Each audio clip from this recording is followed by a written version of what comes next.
नमस्कार। JM financial services के videos in horizon के कवर स्टोरी सेगमेंट में आपका स्वागत है। आज हम भारत सरकार द्वारा प्रस्तुत की गई एक बहुत ही उम्दा स्कीम के बारे में बात करेंगे, जिसका मुख्य उद्देश्य मैन्युफैक्चरिंग सेक्टर में एक रिवॉल्यूशन लाने का है। अगर हम इतिहास देखें तो आजादी के समय से भारत देश ज्यादातर एग्रीकल्चर के ऊपर निर्भर था। सामान्यतः दुनिया भर के देशों में जो ट्रांजिशन देखा गया है वो एग्रीकल्चर से फिर मैन्युफैक्चरिंग और मैन्युफैक्चरिंग के बाद सर्विसेज सेक्टर। हमारे ग्रोथ में कहीं ना कहीं पे, हमारे जो देश का जो विकास हुआ उसमें कहीं ना कहीं पे वो मैन्युफैक्चरिंग वाला फेज मिस आउट हो गया था। तो एक एग्रेरियन इकोनॉमी से सीधा सर्विसेज ओरिएंटेड इकोनॉमी पे पहुंच गए। नाउ यहां पे एक दो चीजें ये हो जाती है कि मैन्युफैक्चरिंग का अगर ग्रोथ नहीं हुआ तो वो एक बढ़िया अपॉर्चुनिटी बन जाती है। और दूसरी बात ये आती है कि मैन्युफैक्चरिंग के होते हुए पूरी फैसिलिटीज बनती है, बहुत सारी एंसिलरी इंडस्ट्रीज को भी बढ़ावा मिलता है और बहुत सारे लोगों को एम्प्लॉयमेंट मिलता है। तो उसके चलते हुए भारत सरकार में ये सोचते हुए कि मैन्युफैक्चरिंग इंडिया में कैसे लाया जाए, ये एक स्कीम लॉन्च की जिसका नाम है प्रोडक्शन लिंक्ड इंसेंटिव स्कीम। यहां पे एक चीज दोहराना चाहूंगा, मैन्युफैक्चरिंग भारत में कैसे लाया जाए ये उद्देश्य है। केवल भारतीय कंपनियों द्वारा मैन्युफैक्चरिंग कैसे बढ़ाया जाए ये नहीं, बाहर देशों की कंपनियां भी यहां आके मैन्युफैक्चरिंग फैसिलिटीज लगा सकती है। और ये अगर होगा तो भारत देश जो आज एक दुनिया की लीडिंग इकोनॉमीज में से एक है, उसको एक कदम आगे बढ़ा के 5 ट्रिलियन यूएस डॉलर की साइज की इकोनॉमी बन सकती है।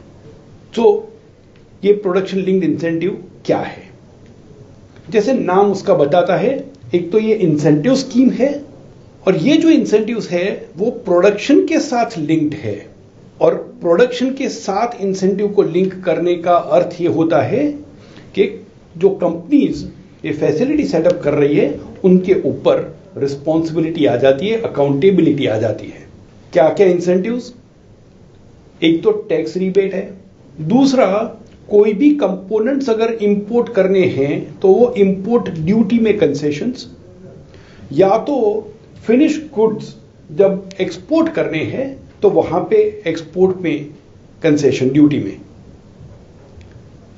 और तीसरा, अगर कोई फैसिलिटी सेटअप करने के लिए जमीन एक्वायर करनी पड़े, खरीदनी पड़े, तो उसके लिए टर्म्स जो है वो बिजनेस को फेवरेबल किए जाएंगे।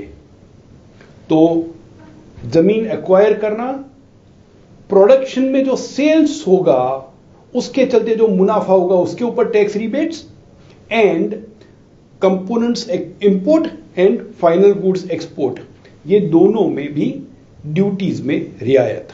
बट ये जो इंसेंटिव स्कीम है, ये इंसेंटिव बिजनेसेस को मुनाफा बढ़ाने के लिए नहीं है, ये इंसेंटिव कहीं ना कहीं पे एंड कंज्यूमर को पास करने हैं। और एंड कंज्यूमर को ये बेनिफिट पास करा, उसका अर्थ ये है कि प्रोडक्ट्स जो है वो अफोर्डेबल बनती जाएगी। नाउ एक तरफ फेवरेबल टर्म्स, टैक्स इंसेंटिव्स, और दूसरी तरफ अफोर्डेबल प्रोडक्ट्स, ये दोनों का जो कॉम्बिनेशन है, ये कॉम्बिनेशन मिलके ये प्रोडक्शन लिंक्ड इंसेंटिव स्कीम को सफल बनाने में मदद कर सकती है। सफलता की बात करें तो जैसे वो कहा जाता है कि the proof of the pudding is in eating. बोला तो गया कि सफल होनी चाहिए, तो सफलता हुई कि नहीं? तो कुछ global giants electronic, mobile, semiconductor space में से उन्होंने यहां आके मैन्युफैक्चरिंग फैसिलिटी अपनी बढ़ाई। बहुत बड़ा उदाहरण एप्पल और फॉक्सकॉन का कॉम्बिनेशन, उन्होंने प्रोडक्शन फैसिलिटी यहां बनाई। और दूसरा उतना ही बड़ा कोरियन जायंट सैमसंग इलेक्ट्रॉनिक्स। उसी इंडस्ट्री की अगर बात करें तो रिलेटिवली बहुत ही छोटी कंपनी माइक्रोटेक प्रोसेसर्स, उन्होंने मैन्युफैक्चरिंग फैसिलिटी सेटअप की यहां पे। बट ये केवल मोबाइल इलेक्ट्रॉनिक सेमीकंडक्टर की बात नहीं है। उसके अलावा इंडस्ट्रीज के ऊपर नजर करें तो जो मेडिकल इक्विपमेंट्स की कंपनी है विप्रो जी हेल्थ केयर, उन्होंने अपने प्रोडक्शन को बढ़ावा देने के लिए फैसिलिटीज बढ़ाई। फार्मा इंडस्ट्री में डॉक्टर रेड्डीज बायोकॉन, ऑटोमोबाइल्स में Tata motors and Mahindra, textiles में Welspun India and Arvind limited, FMCG में आईटीसी, नेस्ले, हिंदुस्तान यूनिलीवर। ये जो मैं लिस्ट बना रहा हूं उसके अंत की बात कर रहा हूं। ये मैं जो बता रहा हूं वो लिस्ट के अंत में जो सबसे बड़ा नाम है इंडियन बिजनेस के हिसाब से अगर देखा जाए तो वो है रिलायंस इंडस्ट्रीज।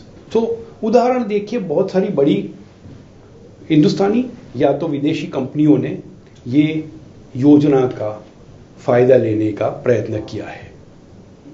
और इसके चलते हुए एंड रिजल्ट थोड़ा सा पुराना डेटा है 2022-23 का, 9 लाख करोड़ के जितना वैल्यू का नया प्रोडक्शन ये फैसिलिटीज से हुआ, रुपये 9 लाख करोड़। और करीब करीब 7 लाख लोगों को नौकरियां मिली ये स्कीम के अंतर्गत। और ये अभी शुरुआत के वर्ष है। मोबाइल को एक उदाहरण के तौर पे ले तो 2016-17 में भारत में कुल प्रोडक्शन मोबाइल फोन्स का करीब 90,000 करोड़ का था और उसमें से 1% एक्सपोर्ट हुआ था। 5 वर्ष बाद 2021-22 की बात करें तो वो 16-17 का 90,000 करोड़ का आंकड़ा बढ़ के हो गया 2,75,000 करोड़, 3 गुने से ज्यादा। और उसमें जो एक्सपोर्ट कंपोनेंट 1% था 90,000 का, वो 2,75,000 करोड़ का 16% बन गया। तो टोटल प्रोडक्शन बढ़ा और वो टोटल प्रोडक्शन में एक्सपोर्ट्स का हिस्सा भी बढ़ा। एक समय पे अपना देश मोबाइल फोन का शायद सबसे बड़ा इंपोर्टर था, अब उसमें से एक एक्सपोर्टर बनने की दिशा में कदम बढ़ा रहा है। और ये एक्सपोर्ट का जो आंकड़ा है वो 1% से 16% हुआ, वो आने वाले समय में 20, 22, 25% होने की संभावना है। कौन कौन सी इंडस्ट्रीज में अभी तक सफलताएं मिली है? ऑफ कोर्स मोबाइल मैन्युफैक्चरिंग की ऑलरेडी हमने बात की। उसके अलावा pharma, medical devices, food products, ये इंडस्ट्रीज में भी काफी हद तक अच्छी शुरुआत रही है। बट जहां पे अच्छी शुरुआत होती है वहां पे कुछ जगह पे नॉन स्टार्टर भी रहते हैं। डीपीआईआईटी के डेटा के हिसाब से 2022 सितंबर तक कुछ इंडस्ट्रीज ऐसी थी जहां पे या तो टेक ऑफ हुआ ही नहीं था या तो बहुत ही स्लो टेक ऑफ था। कौन सी industries? Speciality steel, drones and components, white goods, auto and auto components.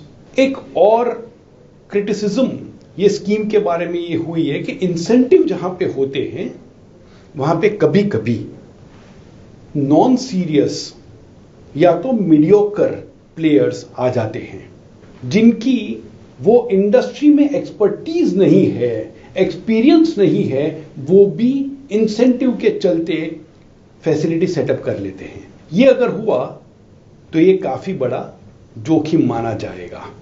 लेकिन अगर ये जोखिम ज्यादा बड़ा नहीं, लिमिटेड रहा और ये स्कीम सफल हुई तो ये भारत देश की मैन्युफैक्चरिंग की सफलता की स्टोरी बनेगी।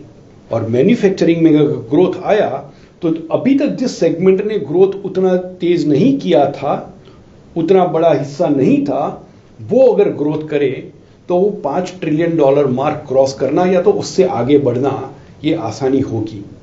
प्लस ऑफ कोर्स बहुत सारी जॉब्स भी क्रिएट होगी। एक्चुअली ये स्कीम की सफलता ये भारत देश की सफलता होगी। So let us hope for the best. ये स्कीम की सफलता की शुभकामनाओं के साथ धन्यवाद। म्यूचुअल फंड निवेश बाजार जोखिमों के अधीन है। योजना से जुड़े सभी दस्तावेजों को ध्यान से पढ़ें।